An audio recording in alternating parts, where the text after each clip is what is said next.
Welcome to Movie Relog. If you are visiting first time to our channel, please do subscribe. Yura Valley, Bhutan, 1995. Four friends Greg, Paul, Fiona, and Ruthie are hiking on a mountain to reach a spot they have been searching for a while. A text reading Day 1 appears. After he blows into what looks like a flute instrument, Paul then seems to hear something calling to him. He walks until he falls down a crevice. Greg goes in to rescue him and finds Paul sitting down facing a bizarre-looking skeleton while muttering something to himself. The skeleton appears to move slightly, but Greg gets Paul out in time. The friends carry Paul out and spot a nearby house with nobody in it, so they stay there for now. On Day 2, Paul's condition doesn't appear to get better, as he is just lying around in silence. Outside, Ruthie appears to see a figure in the ongoing snowstorm. As she steps back, the figure matches her footsteps before starting to charge toward her, but she runs back inside the house and shuts the door. When she hears pounding outside, she continues to block the door until she hears Greg and Fiona. Ruthie asks them if they heard or saw anyone outside, but they deny it. As Ruthie is sleeping later, it appears as though Paul is whispering something in her ear. Day 3, Greg, Fiona, and Ruthie bring Paul with them as they continue their hike in the area. Ruthie appears dazed until she takes out a knife and stabs Greg and Fiona, throwing their bodies over the edge of the cliff before she throws herself off, leaving Paul by himself while he simply blows into the flute instrument. Jump to Missouri in 2018, where former detective James Lasombra is working in a security store. He frequently hears a voice saying, "Where were you?" since it has been a year after his wife Allison and son Henry died in a car accident. He frequently looks out for teenager Amanda Quayle as he is friends with her mother Nora. Amanda hasn't had a good relationship with Nora since her father passed away, so she looks to James as an alternate figure. Amanda soon appears to have run away, and Nora calls James for help.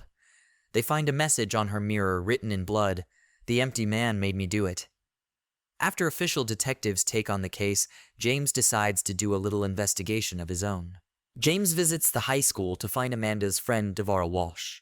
She sits in his car and tells her about a couple nights ago when she and Amanda, plus friends Brandon, Julian, Mayer, Lisa, and Duncan, were walking across the nearby bridge where Amanda decided to summon the empty man, an urban legend that takes 3 days to appear. On the first day, those who summon him will hear him calling to them. On the second day, he makes his presence known to them. On the third day, he finds them. The teens all blew into a bottle as per tradition. Devara also remembers seeing Amanda whispering in Brandon's ear, similar to how Paul whispered to Ruthie. Devara thinks she sees the empty man in the woods before she leaves James's car. Later that night, James goes by the bridge to continue looking into Amanda's disappearance.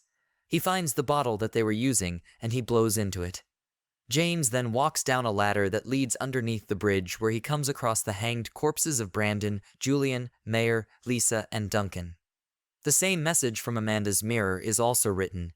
Meanwhile, Devara enters a spa, and when it is foggy enough, the empty man attacks, stabbing her with a pair of scissors, but making it look like she was stabbing herself. It is officially ruled as a suicide, but James finds the circumstances too unnatural to be believable.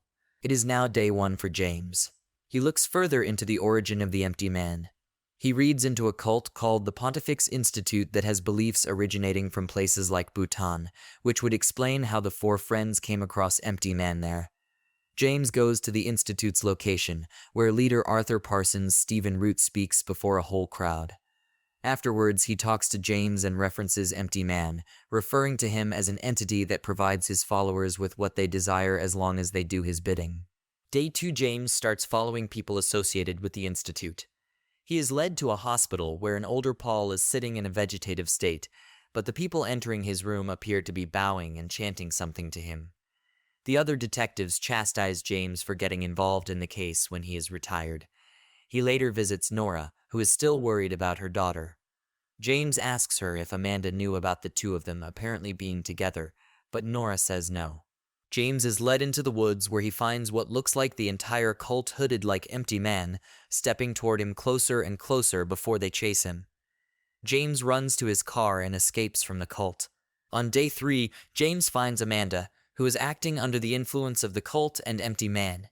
She explains to James that an empty man, with nothing to lose or gain, is the perfect vessel to project empty man's messages. She starts repeating, "Where were you?" to James as he is forced to relive the trauma that has been haunting him. On the night that Allison and Henry were killed, he was engaging in an affair with Nora. He has since blamed himself for not being there to have prevented it. James, now fully drained of his consciousness and humanity, goes into the hospital to Paul's room. He unloads his gun into Paul's head. The doctors and nurses, all members of the cult, look to James as their new empty man.